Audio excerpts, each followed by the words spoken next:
আপনি কুকুরটা আর কবুতর ভ্যাকসিন টাকা দিয়ে ওই তো কিনে আনেন না আনলে আবার আমি কত টাকা দেয় কি আসলে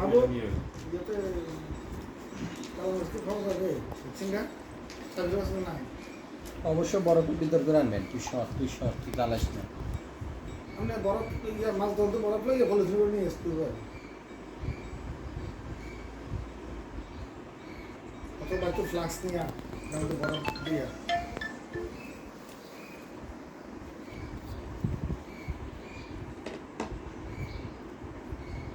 আজকে ঢাকা দেবে রাত্রা আইলেবেন নাকি আবার তাহলে অফিস কোন দিবস 12টা